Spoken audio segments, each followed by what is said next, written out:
Hello students, good morning. कैसे हो आप सब? मैं अमित गिरी, आपका जेई मेंटर मैथमेटिक्स फैकल्टी। फिर से हम जो पढ़ रहे थे सीक्वेंस एंड सीरीज़ का पहला लेक्चर आपको डिलीवर हो चुका है ना, मिल चुका है। और आपने देखा होगा उसमें सीक्वेंस सीरीज़ में हमने बेसिक बातें की कि सीक्वेंस क्या होता है, सीरीज़ क्या होता है। उसके फर्दर हमने सीरीज़ देखी थी कि कितनी हमें पढ़नी है सीरीज़, जैसे arithmetic progression, geometric progression, harmonic progression और एजीपी तक हमें बात करनी है। थोड़ी थोड़ी हम बात करेंगे, बेसिक क्लास है, वरना इन डिटेल हम बात करेंगे बाद में। ये पूरा एक चैप्टर है जिसमें से जेई मेंस में हर साल 1 या 2 क्वेश्चंस पूछे जाते हैं और एडवांस में भी। तो बेसिक अंडरस्टैंडिंग होना बहुत ज़रूरी है, इसलिए मैं ये सारी चीज़ें ले रहा हूँ ताकि आपको बेसिक्स हर टॉपिक का लगभग मिल जाए। ठीक है, हाँ ना। तो स्टार्ट करते हैं कि कहाँ तक हमारी बात हो गई थी। मैं रिकॉल करता हूँ एक बार फटाफट कि हमने एपी की बात की थी, अरिथमेटिक प्रोग्रेशन, है ना।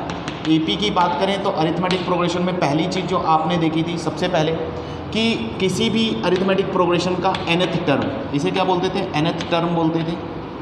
घर का दूसरा नाम इसका है जनरल टर्म, बहुत लोग जनरल टर्म बोलते हैं, है ना।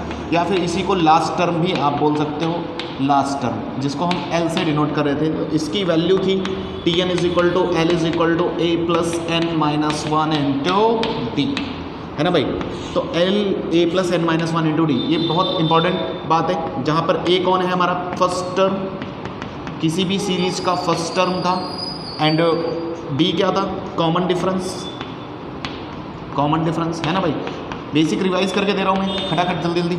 और M क्या है? नंबर ऑफ टर्म्स, कितने टर्म्स हैं? Number of terms and sequence, है ना, नंबर ऑफ टर्म्स।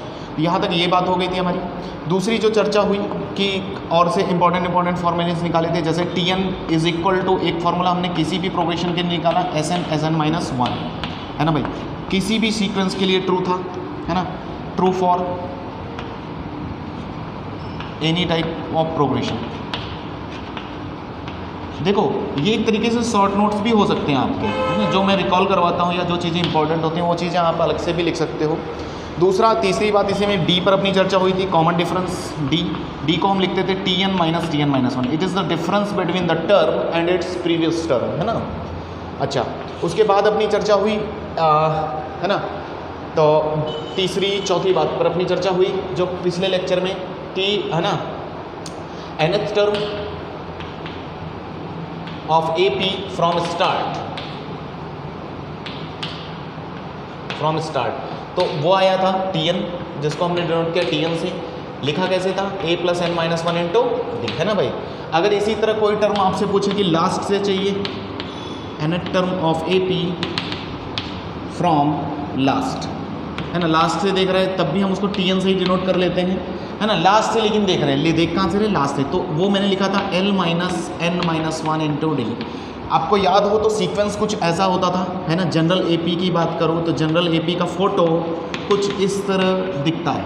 कैसा दिखता है कि पहला टर्म S से डिनोट कर लेता हूँ मैं उसको, Sn, पहला टर्म A, अगला term A plus D, common difference जुड़ता है, A प्लस 2D, है ना, और प्लस A प्लस 3D, कुछ इस तरह टर्म चलते हैं शुरुआत से देख रहे हैं तो। लेकिन लास्ट से अगर देखते हैं तो लास्ट टर्म L होता है हमारे पास, उससे पहले का टर्म होता था L माइनस डी, और उससे पहले का टर्म L माइनस 2D, है ना भाई।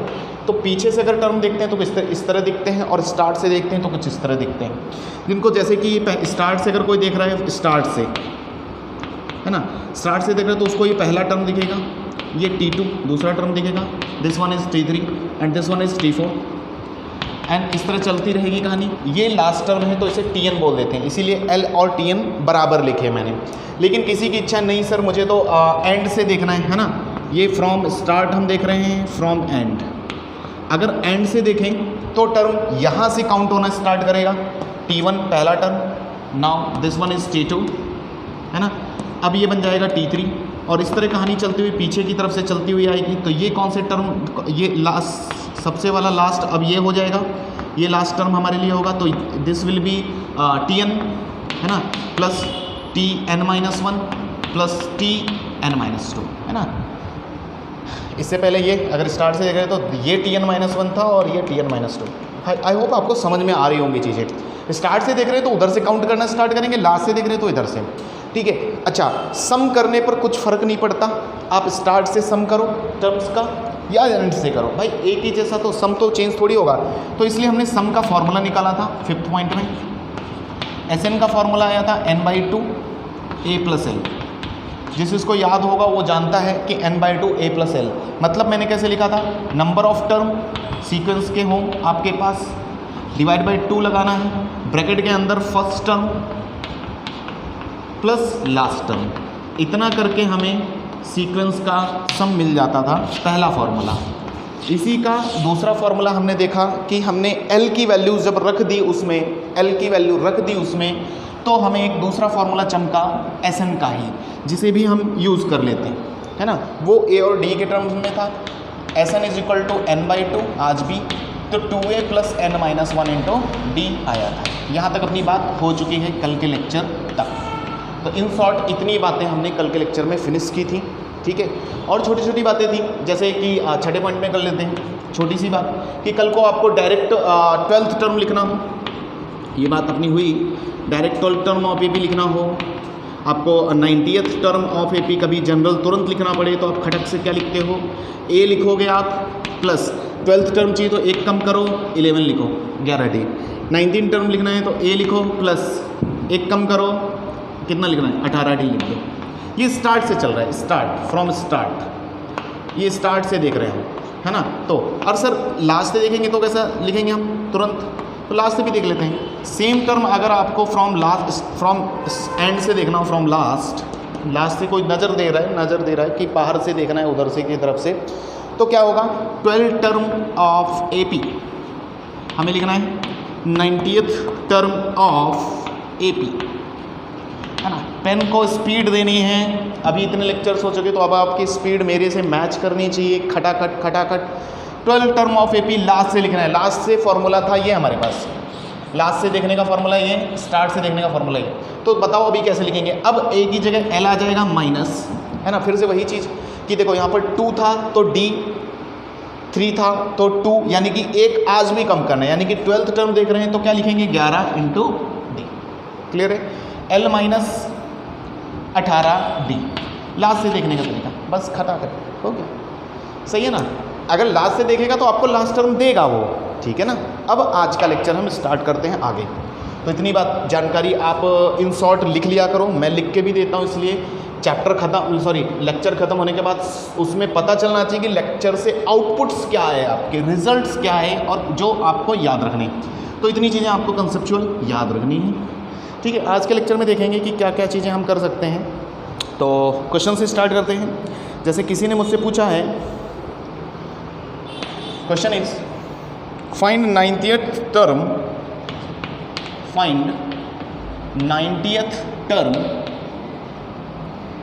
फ्रॉम एंड फॉर सीरीज दिया है 3, 6, 9 ... लास्ट टर्म है 72। इस टर्म का 90th टर्म मुझे देना है लास्ट से, ठीक है। सेकंड क्वेश्चन और कॉपी करते हैं। अगला क्वेश्चन वाला एक पूछ रहा है कि find 12th term from and for 125, 122, 119, ऐसे चलते चलते सीक्वेंस चल रहा है 50th टर्म तक, ऐसा, ठीक है ना भाई। आओ चर्चा करते हैं। अच्छा, कल के दिन एक और अपनी बात हुई थी कि इंक्रीजिंग डिक्रीजिंग AP और कांस्टेंट AP, वहाँ पर भी बात हुई थी कि जिसका D निगेटिव होता था उसको हम डिक्रीजिंग बोल देते थे, जिसका D पॉजिटिव होता था उसको क्या बोल देते थे, इंक्रीजिंग बोल देते थे, है ना। जिसका D 0 हो कांस्टेंट AP, है ना। ओके, फिलहाल चर्चा करेंगे। हमारी बात करनी है कि आपको 90th टर्म कहाँ से चाहिए भाई, एंड से चाहिए। एंड से मतलब लास्ट से, इधर से देखना चाह रहा है वो पीछे से कि 90th पोजीशन पर कौन बैठा है, वो टर्म निकाल के लाना है हमें। तो 90th टर्म चाहिए हमें एंड से। ओके, अभी हमने लिखा 90th टर्म फ्रॉम एंड, हम कैसे लिखेंगे, फ्रॉम एंड सॉल्यूशन करेंगे तो खटक से बात होनी चाहिए। फ्रॉम एंड 90th टर्म अभी लिखा मैंने, है ना। क्या होगा, L माइनस 18D होगा कि नहीं होगा भाई, अभी लिखा L ये कौन है, यही तो L है, अच्छा डी कैसे पता करते हैं sir? D common difference, D 6 - 3, इन दोनों का डिफरेंस कितना आ रहा है? डी इज 6 - 3 कितना होता है? 3। तो डी भी मिल गया, एल भी मिल गया, खटक से फॉर्मूले में फिट किया। बाकी तुम होशियार हो, आगे कर लोगे।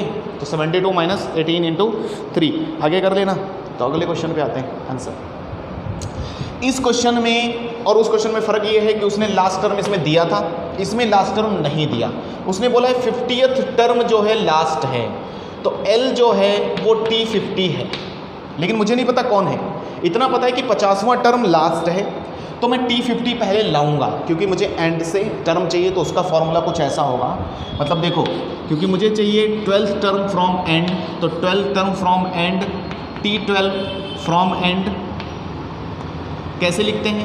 L - 11D लिखेंगे या नहीं लिखेंगे? अभी भी अपनी फिर से चर्चा हुई उसी चीज़ पर। L - 11D लिखेंगे, लेकिन मेरे पास L नहीं है, L नहीं है, D है क्या? D निकालते हैं। तो जो जो चीज़ें लगने वाली वो निकाल लेते हैं। D विल बी, अगले टर्म को पिछले से घटाना है तो D मिलता है। तो 122 - 125, बोलो भाई कितना है? -3।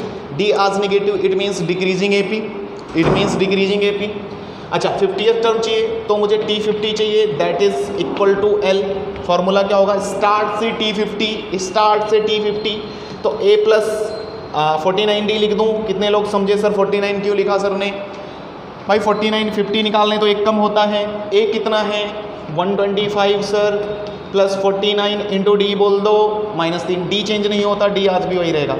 सॉल्व करोगे थोड़ा बहुत तो आप मुझे बताओगे कितना आएगा। मैं डायरेक्ट बोलता हूँ, इतना कैलकुलेशन करने का हमारे पास टाइम नहीं है। तो सॉल्व करने के उपरांत आपको ये मिलेगा -22, मेरे पास आ रहा है।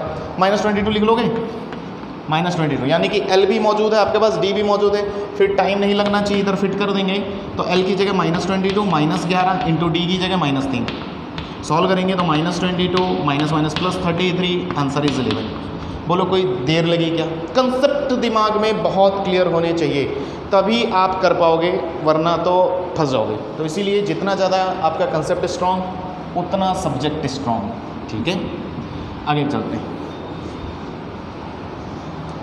ठीक है भाई, बहुत आराम से चल रहे हैं, कोई जल्दबाजी नहीं। आप पॉज करके देख सकते हो, है ना। मेरा टारगेट है कि आपका जल्दी जल्दी फटाफट बेसिक स्ट्रॉन्ग कर दूँ मैं, जेई के लेवल तक ले आए। फिर हम स्टार्ट करेंगे अपना नया चैप्टर फंक्शन, जो कि जेई के लिए बहुत इंपॉर्टेंट है। हम आएंगे वहाँ पर, जल्दी ही आने वाले हैं, कुछ 1-2 चैप्टर का और फिनिश करेंगे बेसिक्स, फिर आएंगे फटाफट। ठीक है, अच्छा आगे चलते हैं।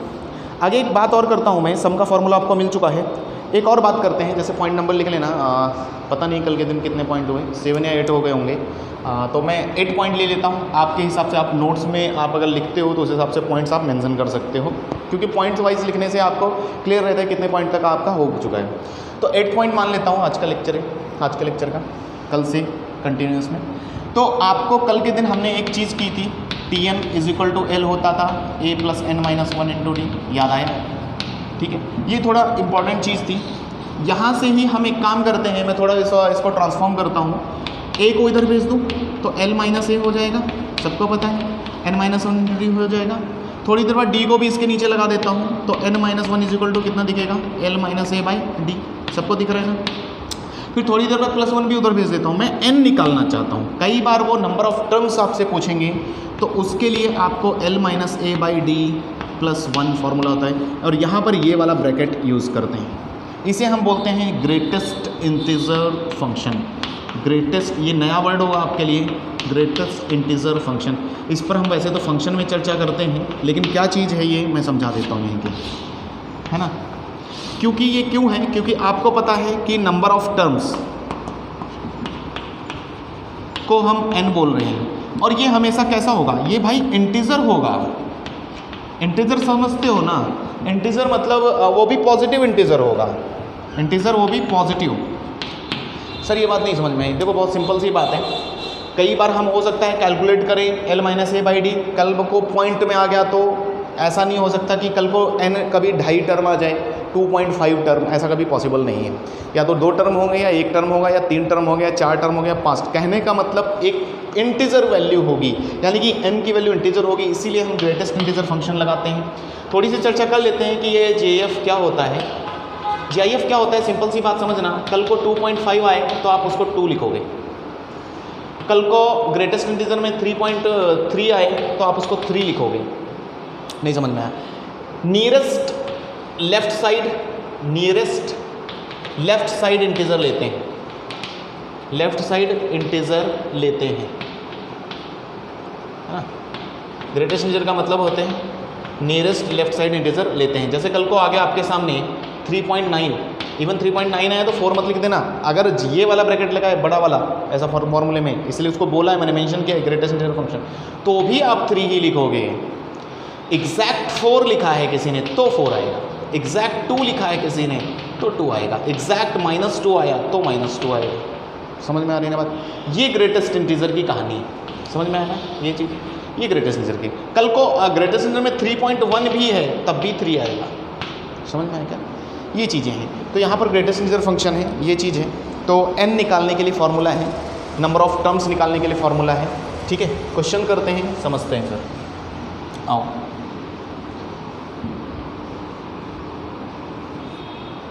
ठीक है, जैसे क्वेश्चन है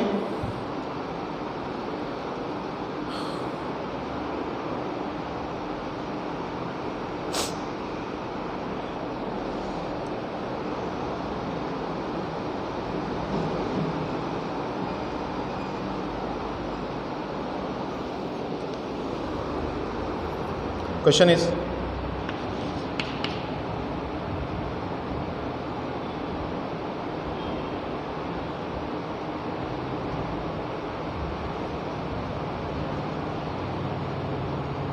ठीक है, एक सेकंड को क्वेश्चन ढूंढ।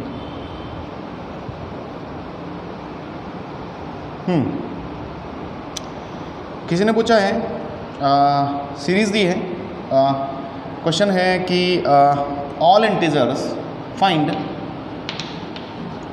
पहला सम, दूसरा पहला नंबर ऑफ टर्म्स, एक ही क्वेश्चन करेंगे, एंड दूसरे में आपको निकालना है एंड देयर सम, दो चीज़ें पूछनी है। किसका पूछना है वो बोल रहा हूँ। फाइंड ऑफ ऑल टर्म्स आगे, of all integers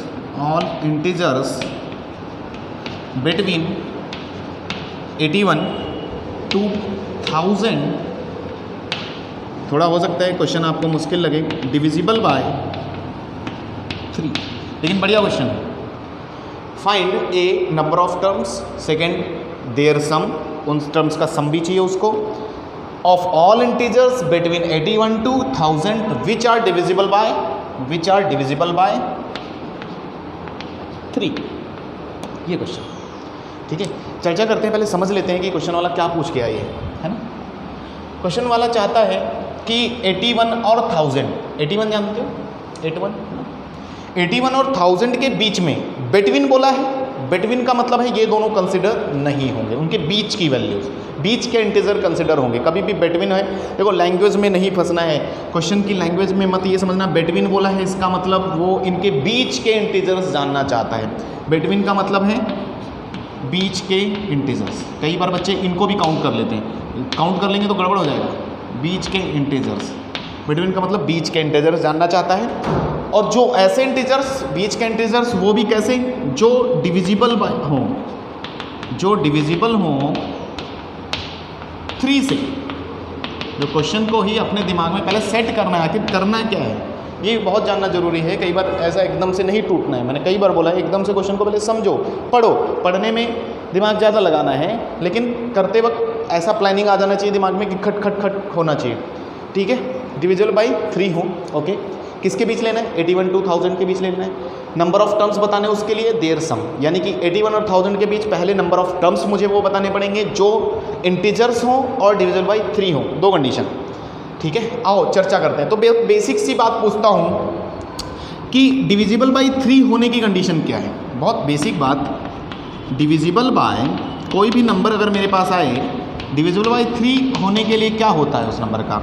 divisible by 3 होने के लिए नंबर, किसी भी नंबर को उस है ना डिजिट्स का सम ऑफ डिजिट्स मस्ट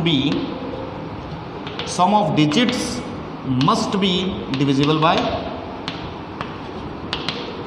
कोई भी नंबर दुनिया का नंबर हो, कोई भी नंबर ले आओ, कितने भी डिजिट्स का हो, अगर उन डिजिट्स का सम डिविजिबल बाई 3 है तो वो नंबर भी डिविजिबल बाई 3 होता है। ये बेसिकली डिविजिबल बाई 3 की बात है, कंडीशन है। तो ये बात हम डिब्बे में बंद कर लेते हैं, फिर सोचते हैं। आओ, तो 81 के आगे हमें कुछ ऐसा नंबर सोचना है, तो 81 तो इंक्लूड नहीं करना, 81 के आगे ऐसा नंबर सोचना है जो 3 से डिविजिबल हो जाए। तो आप क्या मुझे कोई नंबर ऐसा दे सकते हो 81 के आगे जो 3 से डिविजिबल हो? 81 खुद डिविजिबल बाई 3 है, 8 + 1 9, 9 इज डिविजिबल बाई 3। तो 81 खुद डिविजिबल बाई 3 है, तो 82 तो नहीं होगा, 83 भी नहीं होगा, 84 होगा क्या? 8 और 4 12। तो हमारा सीक्वेंस इसका मतलब स्टार्ट होगा 84 से, कॉमा अगला टर्म कौन सा मिलेगा? फिर से 3 जोड़ दो इसमें, तो 87 होगा क्या? 8 और 7 15 डिविजिबल बाई 8। और फिर लास्ट सोचना है, सिर्फ 2 ही टर्म लिखो आप, फिर तुरंत लास्ट सोचना है। लास्ट में 1000 है, 1000 के अंदर लेना है मुझे, 1000 नहीं लेना। 1000 वैसे भी 3 से डिविजिबल नहीं होता, लेकिन इसके जस्ट पहले एक नंबर है जो डिविजिबल बाई 3 होता है, कौन सा? 999। यानी कि बेसिकली मुझे सीरीज जो मेरे हिसाब से कंडीशन के हिसाब से डिविजिबल बाई 3 के हिसाब से जो आया वो कुछ इस तरह दिखा, 84 87। यहाँ से तुरंत मुझे 2-3 चीज़ें मिल गई। मुझे पता चल गया कि सर A 84 है, D 87 - 3 ही है, और L भी मिल गया 999। तो नंबर ऑफ टर्म्स मिल गया क्या? तो सर अभी अभी आपने फॉर्मूला बताया कि नंबर ऑफ टर्म्स को हम n से दिखाते हैं, और n का फॉर्मूला होता है L - A/D ग्रेटेस्ट इंटीजर +1। हम मेरे पास सर L भी है, A भी है, D भी है, मैं पुट कर दूँ L 999 - A 84, D कितना 3 डिवाइड +1 बाहर ग्रेटेस्ट अंदर अंदर आपने सॉल्यूशन किया, 3 को इससे भी डिवाइड, मैंने दोनों डिविजिबल बाई 3 हैं, तो इधर बच गया 3 3 3 3 है ना भाई, माइनस इधर डिवाइड बाय 3 2 = 6 और इधर 6 2 3 8 3 24 है ना भाई, 28 +1। तो थोड़ा बहुत सॉल्व कर लोगे आप? तो मैं डायरेक्ट देखता हूँ 13 से 8 गया, 8 और 5 13, तो 5 बचा, और इधर बच गया 12, 12 से 2 गया 12 12 12 नहीं 2 से 2 गया 0, और इधर 2 205 बचा क्या? 33 8 28 5 305 यस +1। तो टर्म्स कितने आए? 306 आए क्या? तो इसका मतलब नंबर ऑफ टर्म्स कितने हैं? 306। आंसर चेक कर लेता हूँ मैं वापस, गड़बड़ ना हो, कुछ गड़बड़ होगा तुरंत पलट जाएंगे हम। आंसर तो मेरे पास है नहीं, तो आप देख लेना, है ना, 306 ही आएगा, क्योंकि ये फॉर्मूला करेक्ट है। बेसिकली अगर ये फ्रैक्शनल में आता, फ्रैक्शनल समझते हो, डेसिमल में आता, तो ग्रेटेस्ट इंटीजर की वजह से, जैसे भाई मैंने पीछे बताया वैसा हम कर लेते हैं। 33 से 28 जाता है तो ठीक है, हाँ 305, तो 305 + 1, तो 306 टर्म होंगे जो इस कंडीशन को फॉलो कर रहे होंगे। अब बेसिकली मुझे इनका सम चाहिए, दूसरे में जो मुझे चाहिए वो सम चाहिए, तो खटाखटाओ सम निकालते हैं, देयर सम। अरे सीरीज़ में मिटा दिया, तो वापस मैं सीरीज़ कॉपी कर देता हूँ, कोई प्रॉब्लम नहीं। सीरीज़ में आया था 84 87 एंड लास्ट वन इज़ 99। तो सम का फॉर्मूला होता था n/2 A + L, याद आया? तो n पता है आपको? नहीं पता, निकाला अभी। 306 टर्म है, डिवाइड बाई 2, A कौन? पहला आदमी, L कौन? 999। आगे कर लोगे आप, सॉल्व कर लो आंसर। तो कुछ मुश्किल वाली बात हुई? कल को मुझसे 4 से डिविजिबल मांगता तो मैं ले आता क्या? 2 से डिविजिबल मांगता कि ले आता क्या? तो ऐसे टाइप के questions, number of terms find करने के क्वेश्चंस हम इस तरह सॉल्व कर सकते हैं, ठीक है ना भाई। आगे बढ़ते हैं। आगे जो एक इम्पॉर्टेंट चीज़ है, वैसे तो बहुत सारी इंपॉर्टेंट चीज़ें हैं, तो इतना बेसिक के लिए काफ़ी है। जो एक इम्पॉर्टेंट चीज़ है वो बस मैं डिस्कस करता हूँ। पॉइंट नंबर 9 दे देना, अरिथमेटिक मीन, AM डिनोट करते हैं हम, जिसे हम नाम देते हैं अरिथमेटिक मीन, इसे हम कैपिटल A से डिनोट करते हैं, अरिथमेटिक मीन, ठीक है ना। सिंपल सी बातें हैं, फटाफट करेंगे, है ना। Arithmetic mean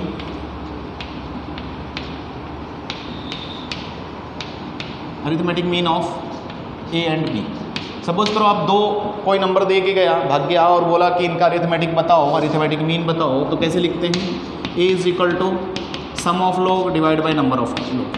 basically it is average, इसको एवरेज भी बोल सकते हो आप, एवरेज निकालना, या मीन भी इसका घर का नाम है, मीन भी बोलते हैं, बहुत सारे नाम हैं इसके, बाद में हम देखेंगे, ठीक है ना। अच्छा, B बात, अरिथमेटिक मीन AM लिखता हूँ, है ना। Arithmetic mean of A comma B and C. अगर 3 लोग हैं तो अरिथमेटिक मीन सर कैसे लिखते हैं? तो लिखते हैं सम ऑफ लोग डिवाइड बाय नंबर ऑफ लोग 3। इसी तरह सर 4 लोग आ गए तो 4 का भी निकलता है mean of A comma B comma C and D. 4 लोगों का लिखना है तो A plus B plus C उनको जोड़ो, डिवाइड बाई कितने लोग जोड़े वो कर दो, बस अरिथमेटिक में। तो आप समझ गए जनरल फॉर्मूला अगर ले लूँ तो अगर मेरे पास n लोग हैं a1 a2 a3 कहाँ तक an तक, तो उनको सबको सम करना है डिवाइड बाई n कितने लोग हैं। तो ये बेसिकली अरिथमेटिक मीन का फॉर्मूला है। Arithmetic mean am of n terms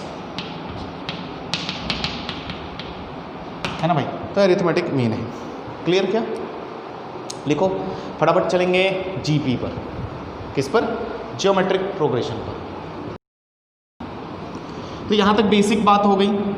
मुझे तो इतना ही बेसिक अभी के लिए फ़िलहाल लगेगा, है ना। आप इतनी चीज़ें जान जाओ, है ना। ओके, एक और चीज़ थोड़ी सी छूट गई, इसी में पॉइंट बढ़ा लेते हैं। कितना पॉइंट हुआ था? 3 हुआ था। ABC, अच्छा ABC करके लिख रहा था। डी बात है। और एक बढ़ा लो कि कई बार वो बोलते हैं A, B, C are in AP, है ना। कई आया और आपको बोल के गया कि ये 3 लोग दे रहा हूँ मैं, ये 3 लोग दे रहा हूँ मैं, ABC और ये AP में है। तो इसकी कंडीशन क्या है? सिंपल सी बात है, कंडीशन ये है कोई भी आके जाए और AP में बोल के जाए कि ये टर्म AP में है, तो AP की कंडीशन सबसे पहली याद रखो कि कॉमन डिफरेंस कांस्टेंट रहता है, यानी कि B से A को घटाओ that will be equal to C minus B। इसका डिफरेंस और इसका डिफरेंस कांस्टेंट होना चाहिए, कॉमन डिफरेंस। तो यहाँ से थोड़ा बहुत सॉल्व करोगे तो B को इधर लेके उचका दो तो 2B और A प्लस C उधर गया। तो फाइनली ये रिलेशन हम लिखते हैं, है ना। कोई भी आके जाए और ये बोल के जाए कि ABC आर इन AP, तो उसके लिए तुरंत डायरेक्ट ये लिखना है, बीच वाले का डबल कर दो, साइड वालों को जोड़ दो। सही है ना। यहाँ से हम भी हमारे कई सारे क्वेश्चन छूटते हैं, ये भी चीज़ आपको डायरेक्ट ध्यान रखनी है ना। फिर आता हूँ अब जीपी पर। हेडिंग दो तो GP, geometric progression.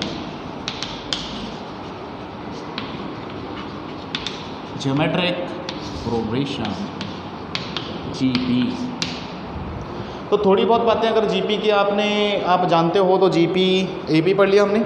Arithmetic progression मतलब कि 2 टर्म हो, कोई टर्म और उसके प्रीवियस टर्म का डिफरेंस कितना हो, कांस्टेंट रहे, बार बार कांस्टेंट अगर मिले तो हम उसे क्या नाम देते हैं? Arithmetic progression. उसके बारे में बहुत सारी चीज़ें कही हमने कल पिछले लेक्चर में और आज के लेक्चर में, और 2-4 क्वेश्चंस किए, है ना। उसी तरह सारी सीक्वेंस में सारी बातें इसमें भी करेंगे, वैसी ही चीज़ें। इसका जनरल टर्म क्या होता है, nth टर्म क्या होता है, सम का फॉर्मूला क्या होता है जीपी के, कैसा सीक्वेंस दिखता है, क्या कंडीशन है, वो सारी बातें करते हैं फटाफट। तो पहला पॉइंट जीपी के अंदर हमें कैसे पता चलेगा कि कोई सीक्वेंस जीपी में है? तो इसमें भी वैसे ही सेम चीज़ कि, है ना, it is the sequence, it is the sequence, ये ऐसा सीक्वेंस है in which term, in which ratio of term, यहाँ रेशियो देखते हैं, ratio of term and its previous term, and its previous term remains constant, है ना भाई। वहाँ पर डिफरेंस देखते थे, यहाँ पर क्या देखेंगे? रेशियो। रेशियो ऑफ किसी टर्म का रेशियो उसके पिछले टर्म से कांस्टेंट रहना चाहिए, है ना। And this constant ratio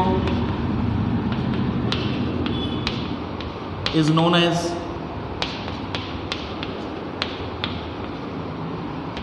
constant difference, common constant ratio, and denoted by small r, तो small r is equal to, आप समझ गए, Tn अपॉन Tn n-1, यानी कि कोई भी term and its previous term, previous मतलब एक टर्म पीछे, n-1 एक टर्म पीछे गए, रिमेंस कांस्टेंट, ये हमेशा कांस्टेंट रहना चाहिए। मतलब सर समझे नहीं, फिर से बताओ क्या चीज़ आ गई। जैसे आ जाओ यही बात कर लेते हैं, सेकंड बात कि कोई आया आपके सामने 3 टर्म बोल के चला गया आर इन जीपी, बोला कि सर ये लो 3 टर्म है जीपी में, तो सबसे पहली कंडीशन जीपी की यही जो अभी हमने पढ़ा कि इसका रेशियो अगले वाले टर्म का पिछले वाले टर्म से रेशियो, तो कैसे लिखते हैं B by A must be equal to इसके, है ना, इसका इससे रेशियो, इसका इससे ratio must be equal to, जो जिसको डिनोट कर रहे हैं हम आर से। तो यहाँ से आप देखोगे कि थोड़ा बहुत सॉल्व कर लो अगर आप, तो बी मल्टीप्लाई हो जाएगा, ए सी हो जाएगा, तो B square is equal to A C. तो फाइनली जैसा कि अभी अभी हमने ए पी में किया, कोई आपको आए और बोल के जाए कि A B C are in G P, तो तुरंत उसके लिए क्या अप्लाई करना है, B square is equal to A C, यानी कि बीच वाले का स्क्वायर साइड वालों का मल्टीप्लिकेशन। उसमें क्या था, बीच वालों का डबल साइड वालों का एडिशन, है ना। आगे बढ़ते हैं। तो सर अब एक काम करते हैं, जैसे कि उधर फर्स्ट टर्म माना था हमने कुछ ए, वैसे इधर भी फर्स्ट टर्म मान लेते हैं, आर है हमारे पास, तो फिर सीक्वेंस बनाने की कोशिश करते हैं कि कैसा सीक्वेंस दिखेगा, है ना। तो आओ तीसरे पॉइंट में चलते हैं। लेट फर्स्ट आदमी, है ना, पहला आदमी ए है और कॉमन डिफरेंस है आपके पास, सॉरी कॉमन रेशियो या कांस्टेंट रेशियो, भाई कुछ भी बोल दो आप, आर है। तो अब सीक्वेंस कैसा दिखेगा सर, देखते हैं, आओ। तो इसका मतलब पहला टर्म दिखेगा ए, अगला टर्म जो होगा उसमें आर मल्टीप्लाई करके आएगा, है ना, तो उसे लिखेंगे ए इंटू आर, ये दूसरा टर्म होगा। मैंने क्या बोला अभी, इसका इससे रेशियो करो तो कितना आना चाहिए, आर आना चाहिए। तो अगला वाला क्या होगा, ए आज भी रहेगा, लेकिन आज एक और आर इसको मिलेगा, वहाँ जुड़ रहा था आर, है ना, डी जुड़ रहा था, यहाँ पर आर मल्टीप्लाई होगा, ठीक है ना। अगला टर्म ए आर क्यूब, और इस तरह चलते जाएंगे कि नहीं। अब इसका मतलब ये जीपी का पहला आदमी है, ये जीपी का दूसरा टर्म है, ये जीपी का तीसरा टर्म है, ये जीपी का चौथा टर्म है। तो अब आपको समझ में आ गया कि सर लास्ट टर्म मैं बताऊंगा, कैसे बताऊंगा, तो टीएन लास्ट टर्म जो होगा वो टीएन होगा, देखते हैं कैसे आ रहा है। ए सब में है इनटू चौथा टर्म लिख रहे हैं तो इसकी डिग्री 3 आई, 3 लिख रहे हैं तो 2 आई, एन लिखेंगे तो कितनी डिग्री आएगी फिर आर की, n-1 सर, एक कम आएगी फिर। तो हाँ बिल्कुल, तो इसका मतलब टीएन आपने लिख लिया, ये जीपी है, इट इज़ ए जीपी। ये ज्योमेट्रिक प्रोग्रेशन का फोटो होता है, normal photo, A R square, A R cube, इस तरह कहानी चलती रहती है, ठीक है ना। देखो आप ये मत समझना कि मैं पूरा इन डिटेल आपको पढ़ा रहा हूँ, मैं बस चीज़ें बेसिक चीज़ें आपको बता रहा हूँ। इन डिटेल में आपको पूरा पढ़ाऊंगा, बहुत अच्छे से पढ़ाऊंगा, आपके सीक्वेंस सीरीज़ के क्वेश्चन जेई लेवल के बनेंगे, एडवांस लेवल के बनेंगे। लेकिन फ़िलहाल मुझे जो बेसिक चाहिए कि आप इनसे रूबरू हो जाएं, इनसे आपको दिमाग में इनका कंसेप्ट सेट हो जाए थोड़ा। कल को मैं ऐसा जीपी बोल दूँ तो आप ऐसा डरो मत कि सर ने क्या बोल दिया, ये वर्ड क्या बोल दिया, जीपी तो सर सुना ही नहीं, ऐसी चीज़ें ना हो, इसलिए मैं ये सारी चीज़ें कर रहा हूँ, ठीक है ना भाई। तो ये सीक्वेंस ऐसा दिखता है ना भाई। अब चेक कर लेते हैं, इसका इससे रेशियो देखो तो आर आएगा, इसको इससे डिवाइड करके देखो तो फिर से आर आएगा, इसको इससे आर, सबका कांस्टेंट रेशियो आर है ना। यहाँ तक आ गई चीज़ें, ठीक है। तो इसका मतलब सर कहीं ना कहीं आपको टीएन मिल गया। क्या टीएन आज भी वही है, जनरल टर्म है, लास्ट टर्म है, इसके घर के नाम है, सब एक ही चीज़ है, आप कंफ्यूज ना हो। और यही nth टर्म भी है ना, nth टर्म भी बोलते हैं, nth मतलब nवें नंबर वाला टर्म, nth टर्म, ठीक है। तो इसका मतलब सर टीएन का फॉर्मूला आ गया क्या हमारे लिए, जीपी का, यस बिल्कुल, जीपी का टीएन का फॉर्मूला आ गया ए आर की पावर n-1, ठीक है ना भाई। इसको डिब्बे में बंद करो, जो कि जबकि यहाँ पर ए आज भी वही है, first term, R constant ratio है ये, अभी बताया इसके बारे में, और n आज भी नंबर ऑफ टर्म, ठीक है। यहाँ तक आ गई बात। इसी को एल भी बोल सकता हूँ क्या फिर मैं, यस सर बिल्कुल बोल सकते हैं, एल भी है, लास्ट टर्म भी है, क्लियर है यहाँ तक, कोई दिक्कत वाली बात तो नहीं। तो कैसे बनाया, आसान है, कुछ याद करने जैसा नहीं, दिमाग में सेट कर लो, सब मिटा दो। चौथे पॉइंट पे बढ़े, चलो। तो सर एक एग्जांपल दे दो ना, एग्जांपल दे दो कैसा सीरीज ये होगा, फिर इसी में एग्जांपल भी लिख लेते हैं। फिर एग्जांपल देखो, एग्जांपल होगा जैसे कि कोई सीरीज आई आपके पास 1,3 आया, 3 स्क्वायर आया, 3 क्यूब आया, ऐसे चलते 3 की पावर n-1, ऐसा कुछ सीक्वेंस है। तो ये सीक्वेंस कैसा है, इसमें डिग्रीज बढ़ रही हैं, ये GP है, इट इज़ इन GP। ये कैसा है, GP है। और इसका कांस्टेंट रेशियो आपको निकालना हो तो 3/1 कर लेना, या इसको डिवाइड बाई कर लेना, तो 3 ही आ रहा है। जनरल टर्म लास्ट टर्म अगर कोई पूछे तो इसका क्या है 3n-1, है ना, क्योंकि पहला टर्म कितना है, 1 है ना, ये चीज़ें है ना, बेसिक बात है। अच्छा ठीक है सर, यहाँ तक क्लियर बात, ओके आगे बढ़े, चलो फिर आगे बढ़ते हैं। पॉइंट नंबर 3 हो गया, चौथी बात और करते हैं इसी में, ठीक है। चौथी बात में मैं आपको जनरल AP अब दिखाऊंगा। मैं बोलूँगा आपने जनरल GP, आपको आपने GP का तो फोटो देखा, लेकिन जनरल फोटो देखते हैं अभी, जनरल फोटो, फिर वहाँ से कुछ और रिजल्ट निकालेंगे। जनरल फोटो ये होगा, इसका सम मान लेते हैं SN, अरे इधर भी तो सम ऑफ nth टर्म ऐसा नहीं होगा ना, ऐसा नहीं लेते हैं। तो पहला टर्म A है, अगला टर्म AR होगा सर, अगला टर्म AR स्क्वायर होगा आज, है ना, क्योंकि यहाँ से आपको बात समझ में आ गई। देखो फिर से इसी में ऊपर ही चलते हैं, यहाँ से इतनी बात आपको समझ में आ गई। कभी आपको 12th टर्म एग्जाम्पल के तौर पर 12th टर्म ऑफ GP लिखना हो, जैसे उधर हमने AP में लिखा 12th टर्म ऑफ GP लिखना हो, तो फटाक से आप क्या लिखोगे, AR की पावर 1 डिग्री कम कर दो 11, AR की पावर 11। किसी दिन आपको 90th टर्म ऑफ GP लिखना हो तो A इंटू R की पावर कितना लिख दोगे 18।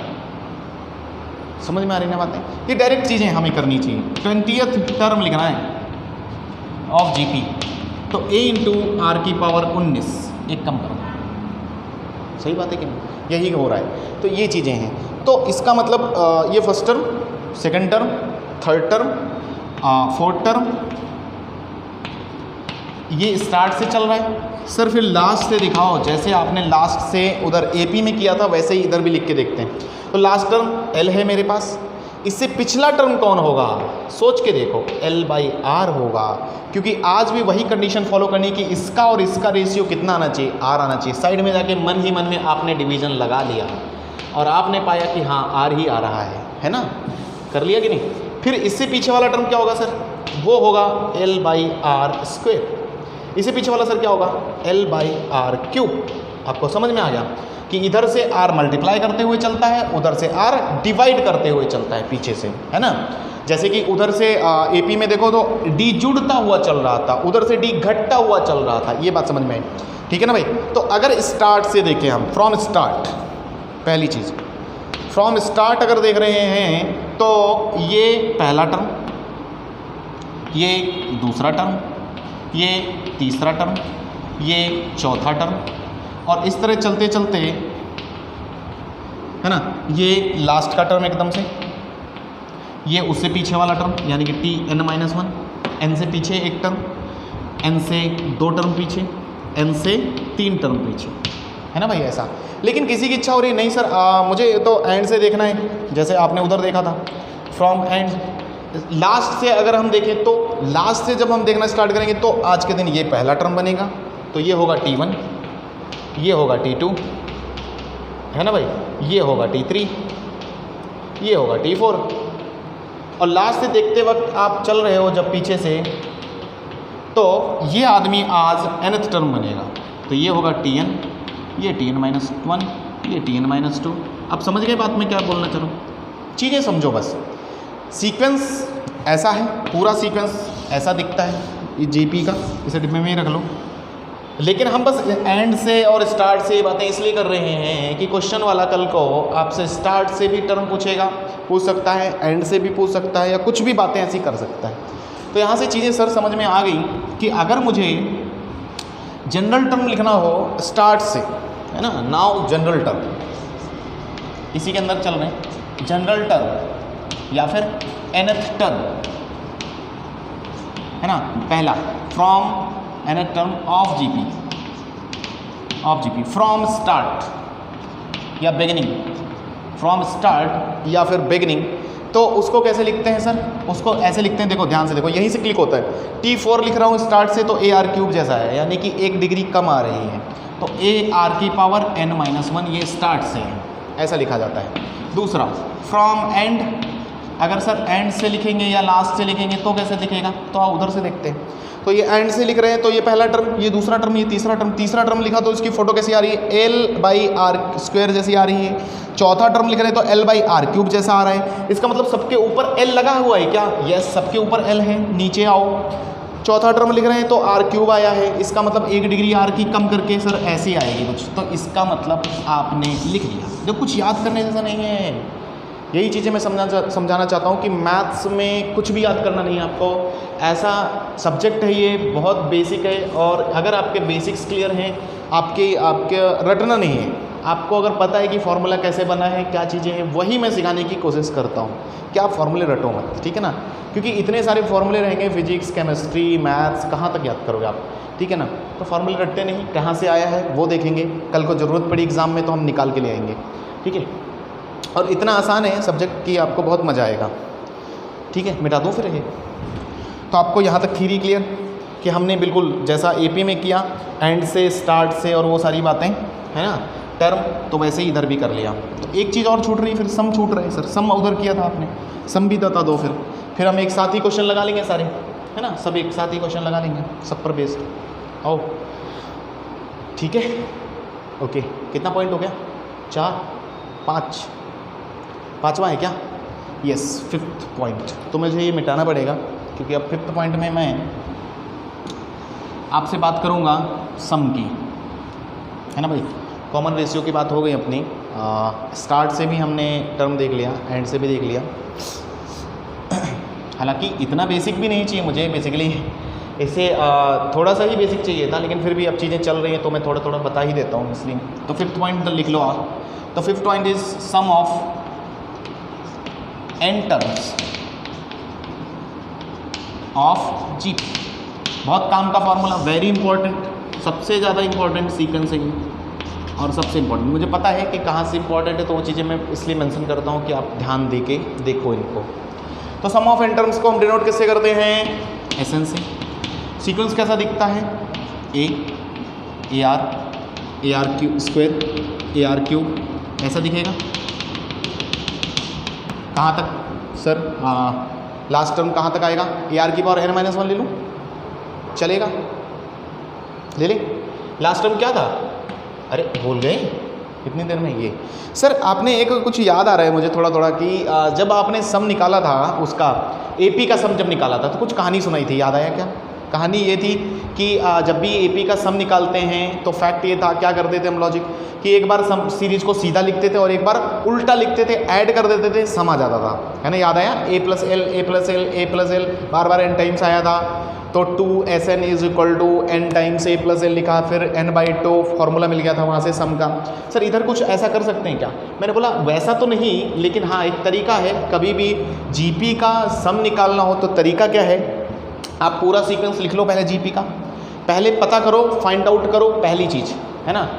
फर्स्ट फाइंड कॉमन रेशियो, जो स्टेप्स हैं वो मैं लिख देता हूँ। फाइंड कॉमन रेशियो ऑफ, ये किसी भी बुक्स में नहीं लिखे मिलेंगे आपको, ये एक्सपीरियंस से आई चीज़ें, और शॉर्टकट से कि अल को आप फॉर्मूला भी भूल जाओ तब भी आप निकाल सकते हो। Find common ratio R of GP, given GP, आपको GP अगर दी हो उसका कॉमन रेशियो ढूंढना। Second multiply whole sequence by R, यानी कि R ढूंढो फिर उसी से मल्टीप्लाई कर दो, and shift and right terms after shifting one term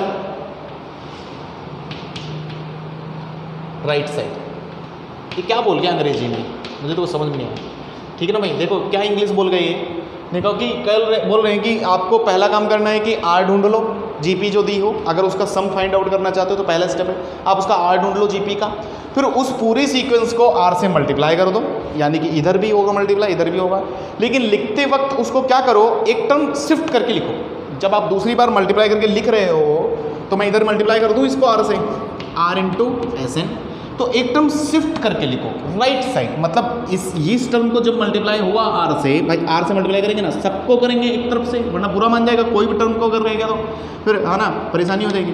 तो इसको अगर आर मिला तो ये इसके नीचे आएगा, एक टर्म शिफ्ट किया राइट साइड उधर की तरफ, तो इसको जो मिला वो इसके नीचे आएगा ए आर स्क्वायर, इसको आर मिला तो ए आर स्क्वायर, इसको जो मिला वो इसके नीचे आएगा ए आर क्यूब, और इस तरह कहानी चलती रहेगी। अच्छा, इसके पहले का टर्म आपको याद है क्या क्या रहा होगा?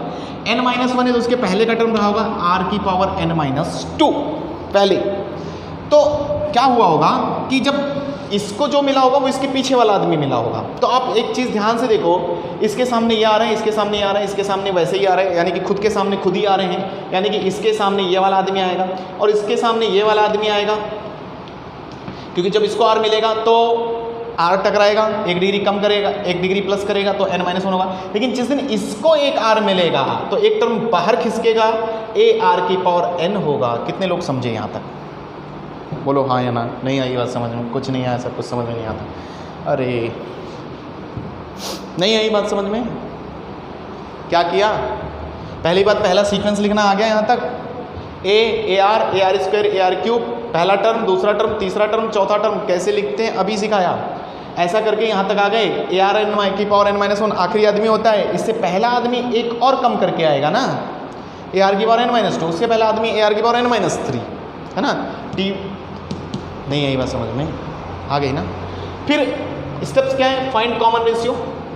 तो भाई कॉमन रेशियो आपको पता चला, इधर कॉमन रेशियो कौन है? इधर कॉमन रेशियो तो आ रही है, तो जो कॉमन रेशियो उससे पूरी सीरीज को मल्टीप्लाई करो, r×Sn, फिर एक टर्म शिफ्ट करके लिख दो ऐसा, a को r मिला तो वो इसके सामने, इसको r मिला वो इसके सामने, इसको r मिला वो इसके सामने, ऐसा चलता रहा चलता रहा चलता रहा चलता रहा, यहाँ तक आ गया। जो इसके सामने, जब इसको r मिला तो इसके एक टर्म एक्स्ट्रा खिसकेगा, नहीं समझे, इधर की तरफ। ओके, अब क्या करना है? Then subtract. तीसरी चीज यहाँ पर रह गई, अलग चौक से इसलिए लिख रहा हूँ, देन सब्ट्रैक्ट बोथ। तब दोनों को घटा दो। अब दो इक्वेशन आपके सामने हैं, वहां जोड़ दिया था हमने, यहां घटाएंगे। ये बिल्कुल जो तरीका लिखा ना, इंपॉर्टेंट है, याद रखना, बहुत आगे तक काम आएगा। अभी बोल रहा हूँ जो तरीका अपना रहा हूँ मैं सब निकालने का। तो फाइनली जब घटाओगे तो साइन चेंज होंगे, यस बिल्कुल चेंज होंगे, खट खट खट खट खट खट साइन चेंज। फिर क्या? Sn कॉमन ले लूँ, जब घटाया मैंने तो Sn ऊपर 1 छूटा, -r छूटा। नहीं यही बात सर समझ में कैसे लिखा हूँ? Sn -r into Sn, Sn common 1 -r। अच्छा, a से कुछ नहीं घट रहा तो a ही बैठा रहा, माइनस ये आदमी सब सट सट सट खट खट खट खट सब उड़ गए, यहाँ तक सब उड़ गए। इसका मतलब पहला आदमी और लास्ट आदमी ही बचा। लास्ट आदमी कौन बचा उधर? माइनस करके AR⁻n। यहाँ से आपका आया फॉर्मूला, Sn का फॉर्मूला। a कॉमन ले लिया, 1 -r⁻n अपॉन 1 -r। बोलो कितने लोगों को समझ में आई बात? ये आया सम का फॉर्मूला जीपी का, sum of n terms of GP. आज भी सारी चीज़ें वही हैं। a कौन है? फर्स्ट टर्म है, पहला आदमी चाहिए आपको कभी भी सम निकालने के लिए। दूसरा r चाहिए, कॉमन रेशियो या कांस्टेंट रेशियो, है ना भाई, कांस्टेंट रेशियो। एंड तीसरा n चाहिए, number of terms, number of terms. ठीक है ना। तो इतनी बात समझ में, तरीका समझना है आपको, मैंने किस तरीके को अपना के ये सम तक पहुंचा, मैंने ड्राइव कैसे किया। चलो आगे चलते हैं। सर फॉर्मूला आ गया, आगे चलो। फिर अब आगे चलते हैं। तो इसी में मैं और आपको जानकारी देता हूँ कि कई सारी बुक्स में वो फार्मूला 2 तरीके से लिखते हैं। ठीक है, ये बेसिकली फार्मूला यही है सेम। तो Sn का फार्मूला 2 आते हैं, मैं लिख देता हूँ यहाँ पर, क्योंकि देखो ये चीज़ें क्यों हो रही हैं मैं बताता हूँ। इधर साइड में आके पॉइंट नंबर 6 लिख लेना आगे चलकर, है ना, 5वां तक है, 6 लिख लेना। क्योंकि R क्या है? कांस्टेंट रेशियो है आपका। जैसे कि हमने उधर बात की थी अपनी किस पर, कॉमन डिफरेंस पर बात की थी D। तो D को देखते हुए 3 बातें हुई थी, याद है आपको, कि D पॉजिटिव होता था तो इंक्रीजिंग AP, D निगेटिव होता था तो डिक्रीजिंग AP, D = 0 हुआ तो कांस्टेंट AP। तो वैसे ही R को देखते हुए भी इधर 3 बातें होती हैं। ठीक है, वो 3 बातें क्या क्या हैं सर बताइए। आओ, तो पहली बात है कि यहाँ हम r को 0 से कंपेयर नहीं करते 1 से। अगर r 1 से बड़ा हो, ठीक है ना, अगर r 1 से छोटा हो, अगर r इक्वल टू 1 हो, तो 3 बातें निकलती हैं। कैसे सर दिखाओ? देखो भाई, अगर r ग्रेटर देन 1 है, यानी कि r किससे बड़ा है? 1 से बड़ा है, तो इसे हम बोलते हैं इंक्रीजिंग जीपी। इंक्रीजिंग जीपी यानी कि जीपी बढ़ता हुआ जीपी। सर कैसे? देखो, है ना, थोड़ा स्पेस कम है इसलिए मैं टुकड़े इस तरह करता हूँ, ये बीच की लाइन हटा दो कुछ देर के लिए, है ना भाई, और इसको इधर बंद करो और उधर जगह बचेगी क्या? थोड़ा सा यहीं पे खींच दो इसको, है ना, ओके, और इधर इधर इतना खींच दो, तो ऐसा, ठीक है भाई।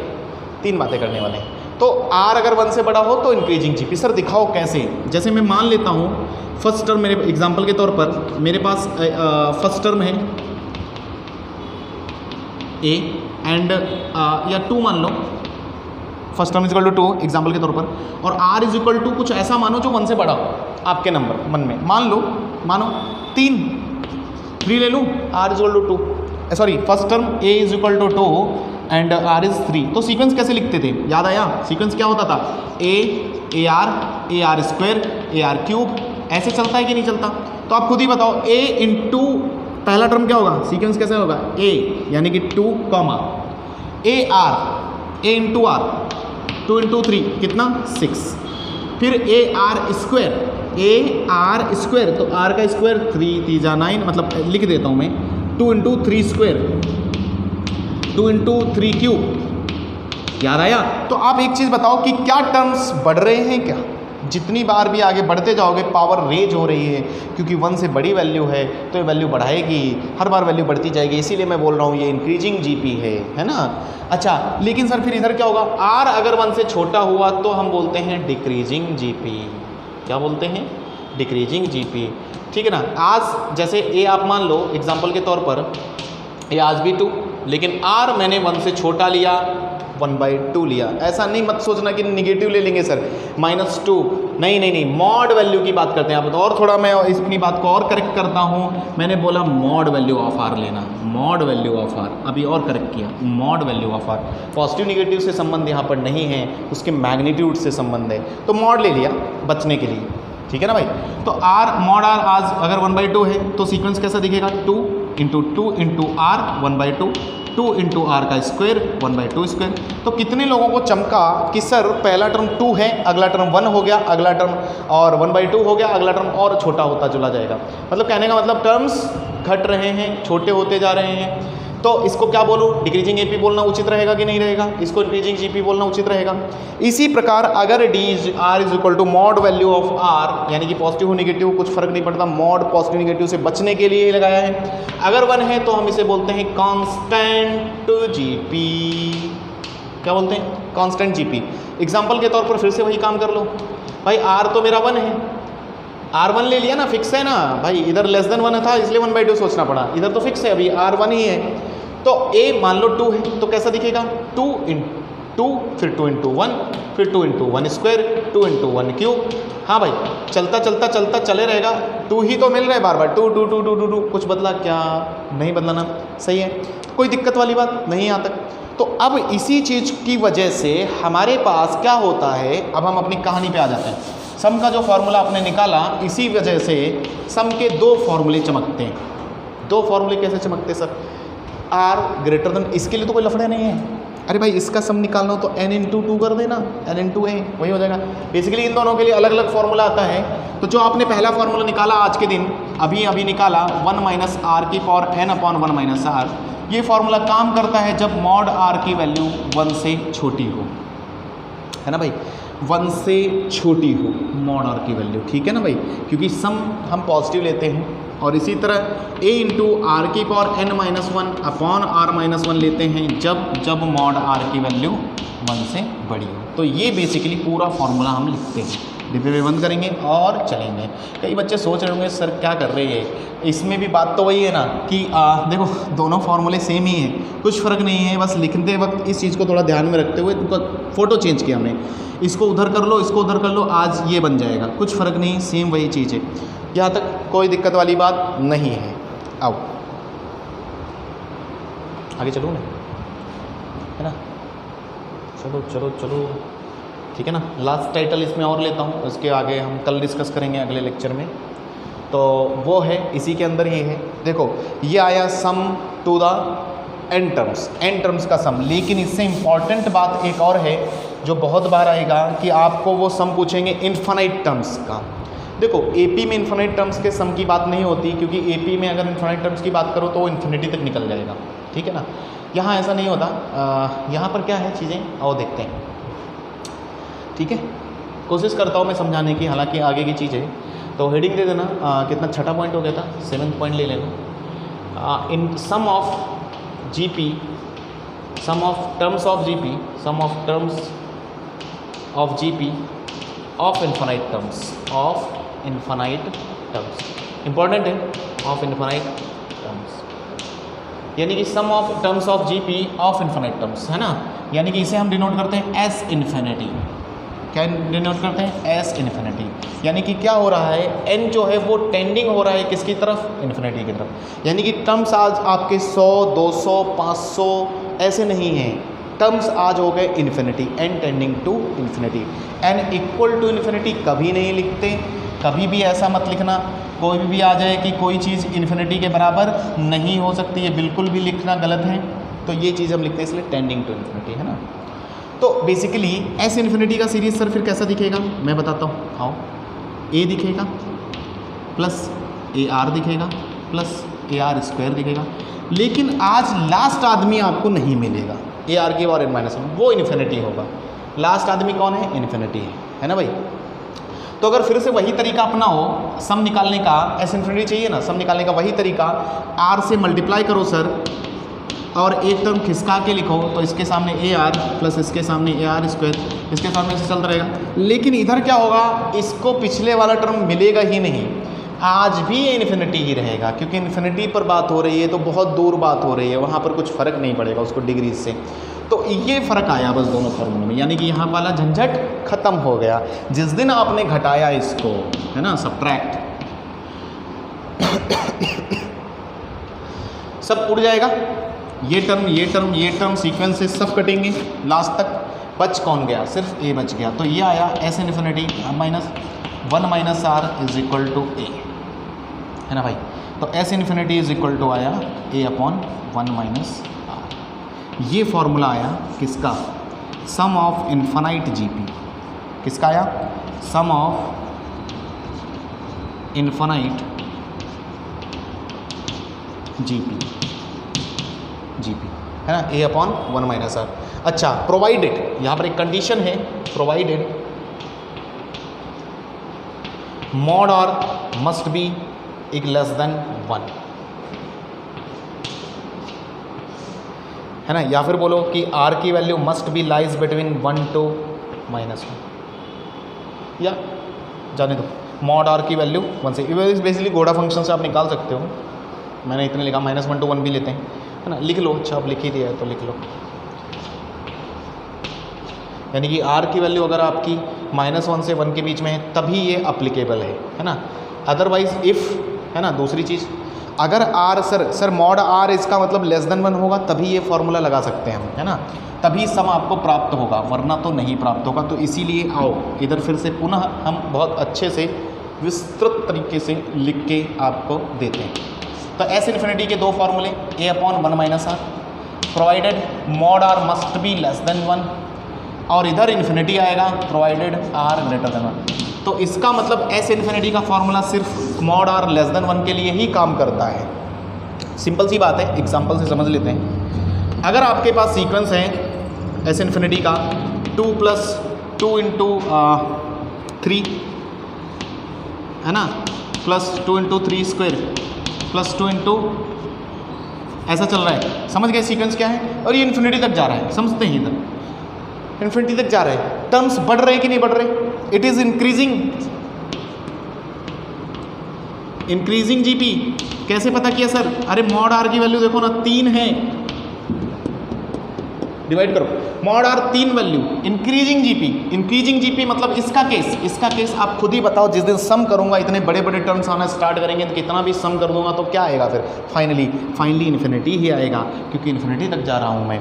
लेकिन अगर मैंने ऐसे इन्फिनिटी ऐसा लिया कि नहीं आज ऐसा है 2 × 1/2 प्लस 2 × 1/2 स्क्वायर प्लस 2 × 1/2 क्यूब, तो आपको समझ में आया सर आज टर्म घट रहे हैं, ये कैसा है, डिक्रीजिंग है,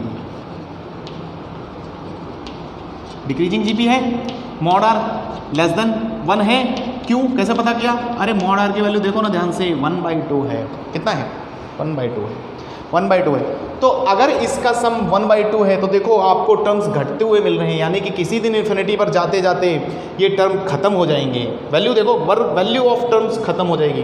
कैसे सर, समझा नहीं मैं, देखो ना 2 अगला टर्म 1 अगला टर्म, देखो इसको और अच्छे से लिख के दिखाऊं तो ये 2 आया प्लस अगला टर्म 1 हो गया प्लस अगला टर्म देखो 1/2 हो गया, थोड़ा सॉल्व करके लिखो तो इसको 1/2 हो गया, अगला टर्म क्या हो गया 1/4 हो गया, अगला टर्म 1/8 हो गया, प्लस ऐसे करते थे, देख रहे हो आप घट रहे टर्म्स घट रहे हैं, जिस दिन इन्फिनिटी पे जाएंगे ये टर्म ही खत्म हो जाएंगे।